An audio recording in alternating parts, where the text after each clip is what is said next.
In the suit season, Lord, I've always worn a miracle suit, and I'll talk about that in just a minute, but I did a show for a group here in Knoxville named were Darling, and after I did it, a woman came up to me and she goes, Leanne, are you not going to Sears and buying you a swim dress?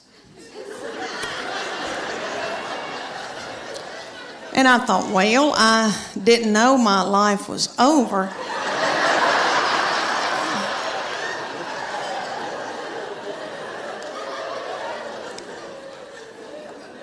So she said, you need to go to Sears or order it online with Land's End.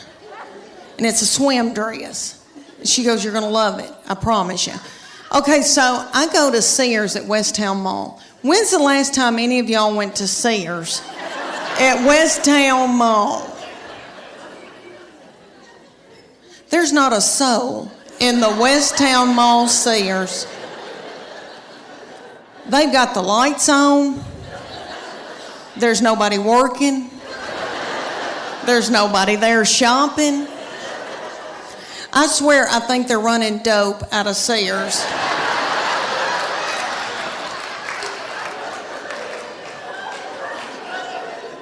But I got me a swim dress, and I am beautiful in it. And I'll tell you why, because it shows my arms. My arms the only thing I've got left living for.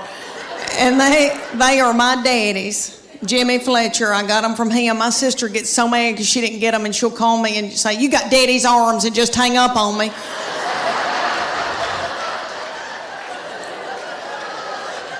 But this swim dress, okay, it cinches up through here, so it's real flattering right there. And then it comes down and hides all this boogity boo I got going on right here. And I am beautiful in it. I hate to say that. It kind of looks like Titanic, but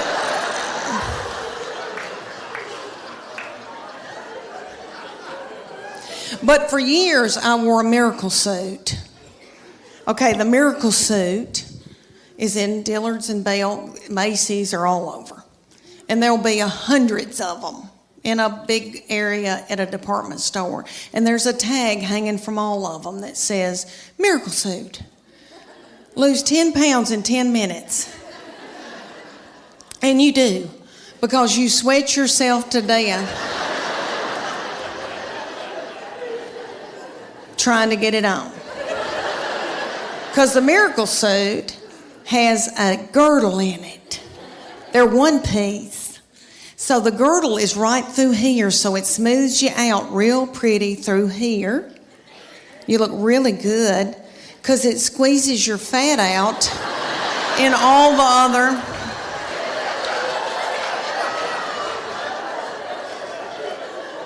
other directions, all the other holes. And I would buy it because I felt desperate and I didn't know what else to do. And I didn't feel pretty in them, and then I'd buy a sarong and wrap it around my whole body, and then sit under an umbrella and act like I was reading. But I bought them every year. I had them all the time, and I look back in videos from vacations, and I've got them on, and it's awful. Okay, so my girlfriend, the one with poop, you remember her? Okay, she found out that I had one. She was like, oh my gosh, I want one. So she drove down from Greenville, Tennessee, and they went to the Dillards, and she brought her 14-year-old daughter with her, and they got in the dressing room at Dillards, and the 14-year-old was sacking her mama up in this bathing suit.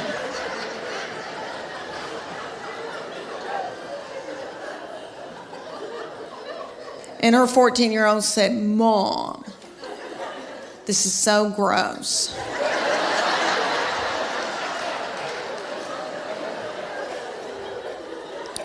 Put it back, let's get out of here. She said, I can't, I've got to buy it, I just peed in it. Thank y'all so much. And no, he has been a wonderful provider, and he's worked like a dog for us and done without so that we could have. But all that money going out and taking care of a family all those years, that's hard on a man. It's hard on a man. It's It's made him a real butthole. It does not believe in anybody being comfortable. Really. He does not believe in luxury. He believes in suffering. And this is one thing that he strongly believes in. He believes in all of our family driving cars until the wheels fall off in the interstate. He finds joy having to come get somebody. All my children have driven old cars that look like they're about to fall apart. This is what he does for me. He'll buy me a car about a year old, pay cash for it, and then make me drive it the rest of my life. I put my foot down last year because I was driving a 2009 white Honda Pilot. If you don't know what that model looks like, it looks like I was delivering Lay's potato chips.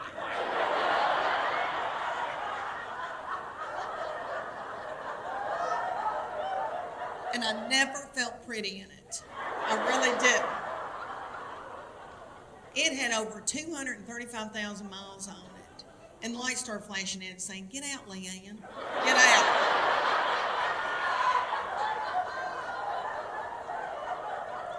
He drives a 2007 Tahoe, and the T and the A are missing.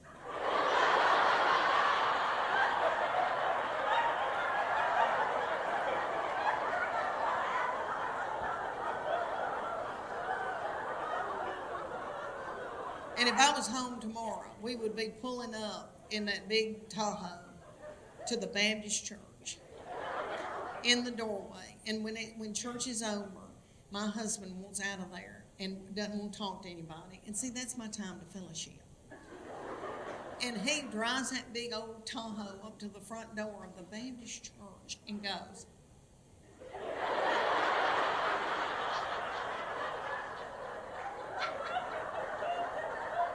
and he always says, "You're the last one in the parking lot." I said, "There's going to be a lot of people at my funeral." I've built relationships with people. He goes, "Okay, fine. I'll have to have mine in a yogurt shop." She's called me today and said, "Mom, are you okay? How did your show go last night?" And I go, "Good." So the day before, she goes, "Did you make it to Huntsville?" I said, "Yes, baby. Thank you.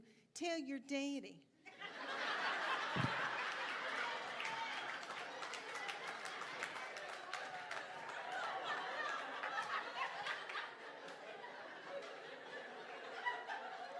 Curtis, he was so in love with me, honey. Stalked me, bought me presents, did all that. We will be married 29 years. Thank you. Thank you. Thank you. I truly believe that he would not pull me out of a burning vehicle.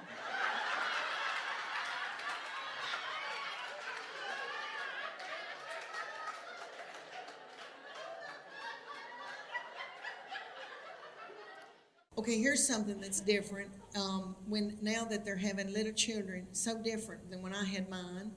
There was a book that I read in and out, and I bet a bunch of y'all that are my age read this one too. What to Expect When You're Expecting.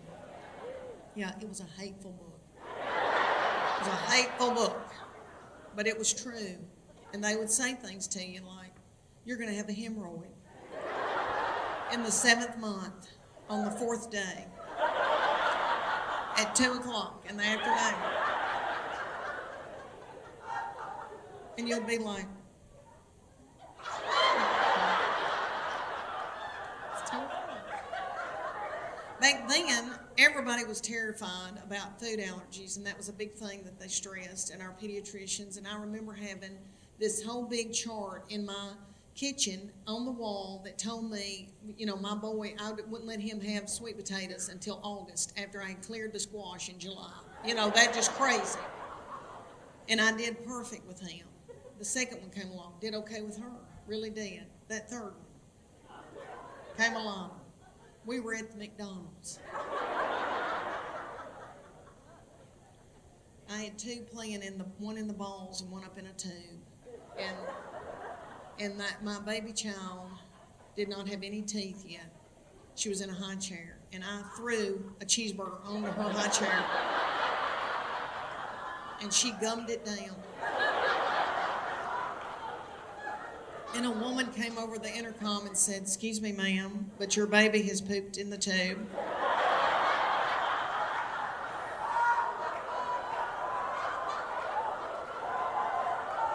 So then I would have to go up in the tube, get my baby, pull my baby down through the tube.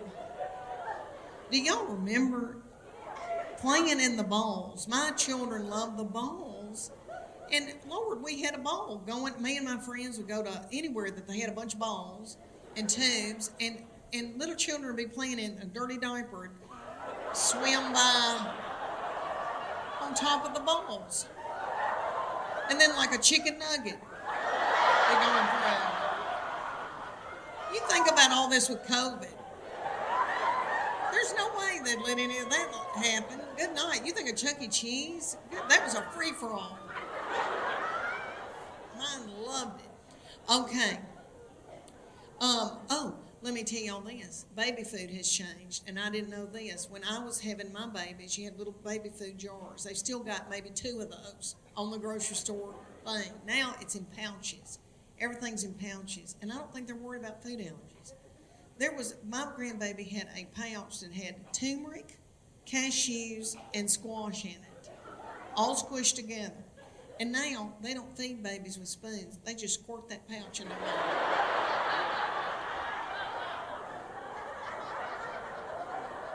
Everything's on the go. They just squirt and go, squirt and go.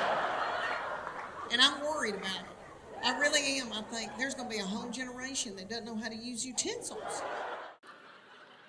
Okay, the 5 love languages. All right. Me and Chuck Morgan in Sunday school class went on a retreat. And they talked to us about the 5 love languages. You know, and it's written by little Gary Chapman, who is a doll and tiny and that man's probably getting in his 90s, and he does sit-ups every day.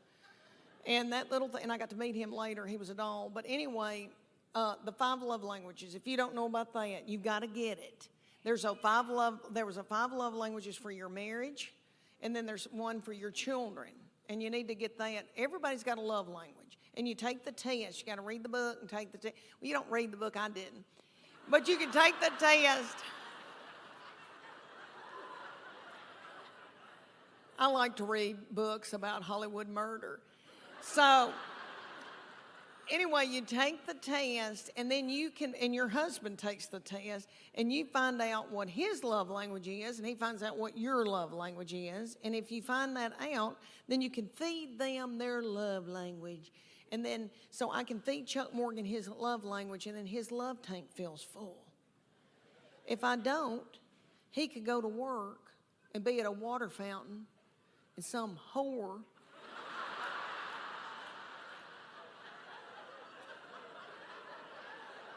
comes up to him and starts feeding him his love language, and then he feels a tingle. And then Satan swoops in.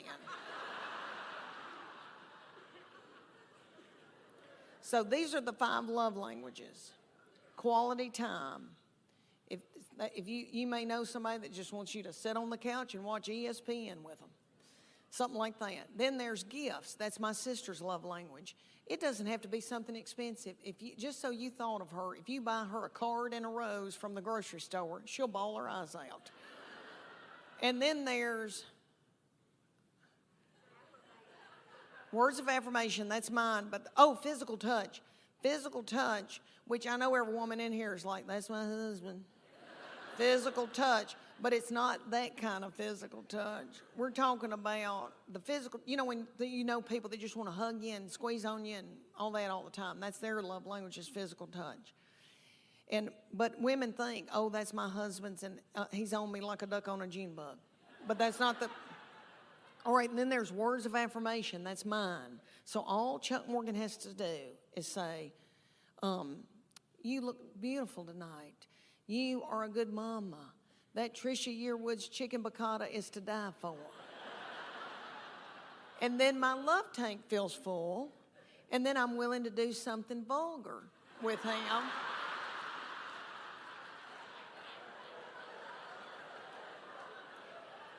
And then he gives me money to get my hair highlighted.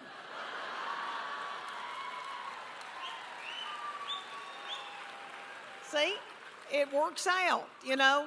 It's God's way. And then I'll never forget the day that I found out about her, and I feel terrible about it now. But I was overwhelmed. I knew something wasn't right. I didn't feel good. I thought, oh my gosh, surely I'm not pregnant this quick, this soon.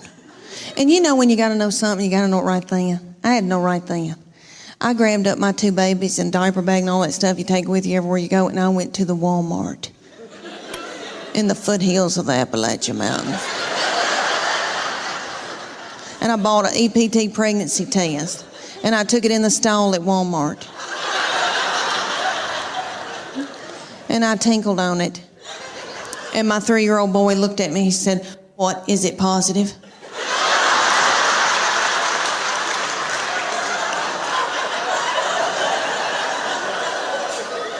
And it was. So I drove home just as fast as I could, and I called my husband at work. And I said, "You're trying to kill me, aren't you? With a slow vaginal death. Is that what you're trying to?" "Well, you're not going to. You better get home right now, because I'm going to walk out in the woods and let the animals eat me."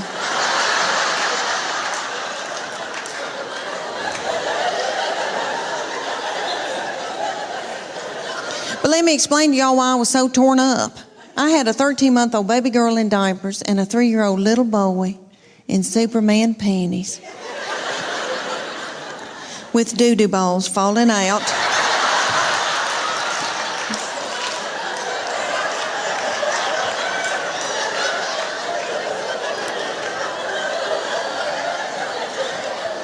At the grocery store.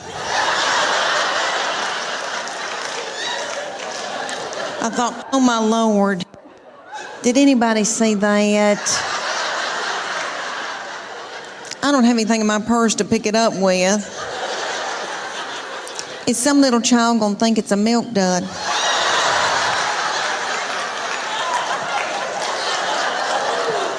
Let's just keep on moving, everybody. Just keep on moving. But God knew better than I did, because she's been a doll baby, but she's ruined. And I know I'm the one who did it. I was tired and beat down. So, anybody here who has more than 2, you know, good night by that 3rd and 4th one, you got to let them do what they got to do, you know. She still cries over anything. She cries because she knows she gets her way. I said, "What's she crying about?" "She wants your toy." "Well, just give it to her." I can't deal with it. And I tell you, for you little mamas out there, you young mamas that are going through, you know, got a bunch of little children vomiting in the carpet, peeing in the closet. When you're trying to pee and they like slide ham under the door and say, "Can you open this, Mom?" I know what y'all want for Mother's Day. Y'all want an Ambien and a hotel room.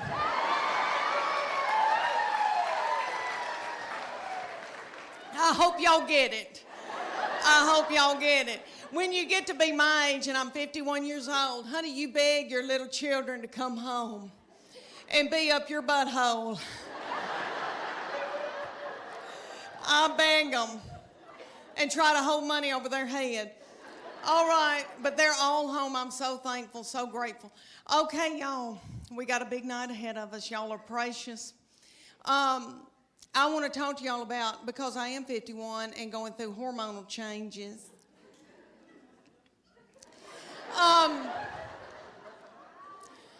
Okay, I am with their daddy, and these children all walked off and left me with him.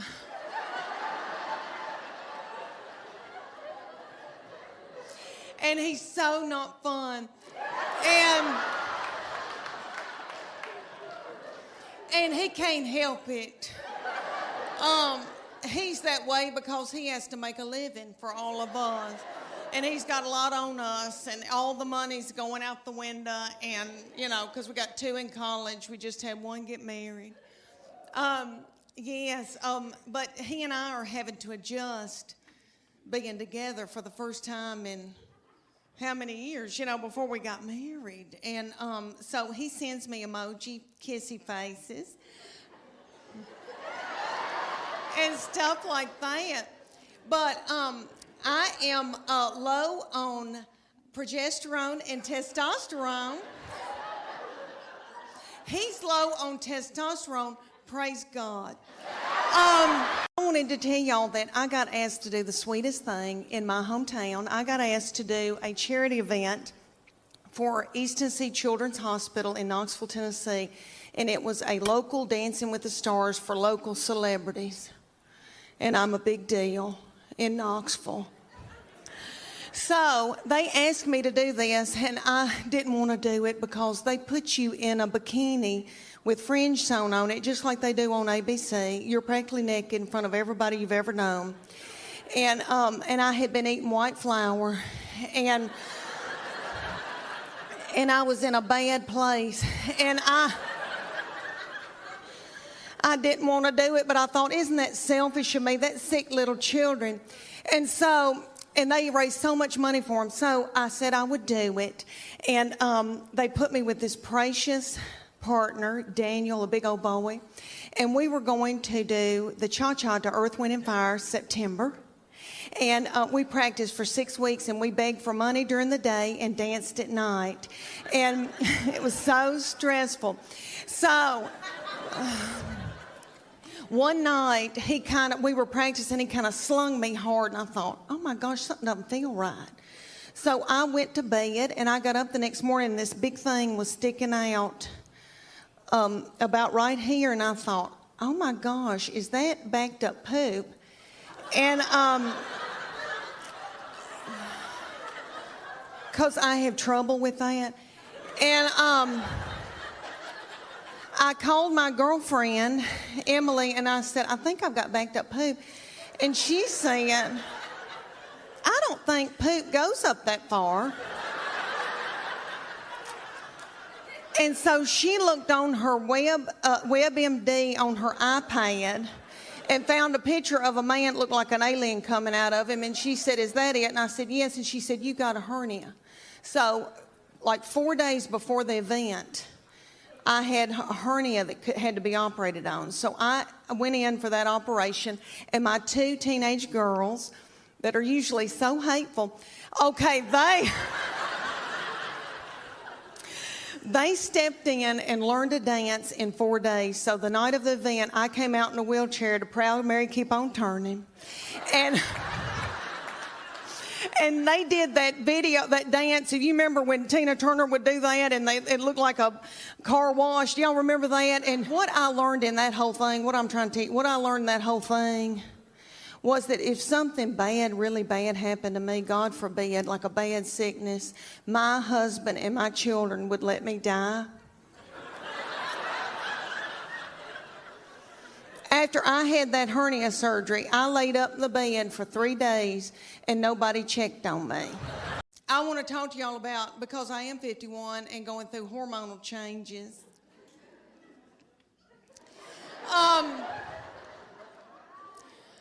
Okay, I am with their daddy, and these children all walked off and left me with him.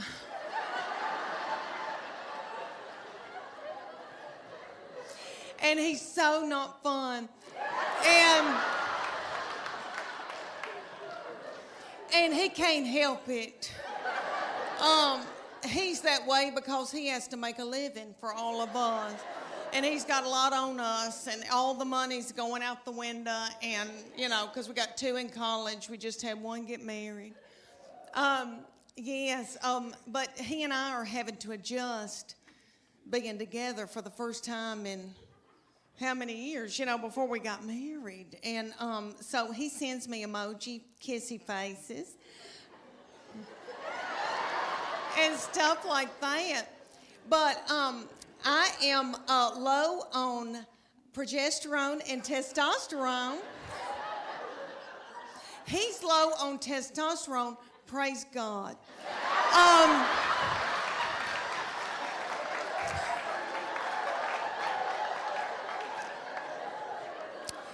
I've got too much estrogen, which evidently makes you hateful and bitter and angry. And so I sweat all night, just like I've done jazzercise in the bed all night. And I wake up, I've got sweat right here in the back of my head. My head just looks like fuzz in the back. And my husband, okay, so I put it on 67, and he says, I can see my breath, and that's a lie. But he's having to wear pajamas for the first time in our marriage, and we've got 2 beagle hounds that we're in love with because his children are gone. And so we've got a big one, and he takes the big beagle and spoons the big beagle at night.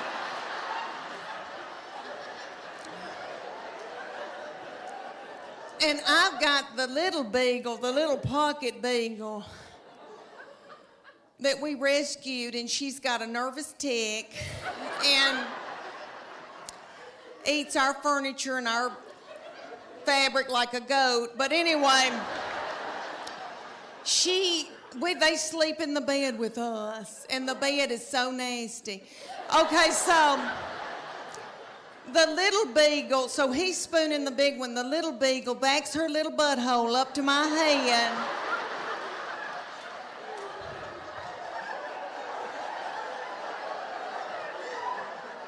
and sleeps up against me all night.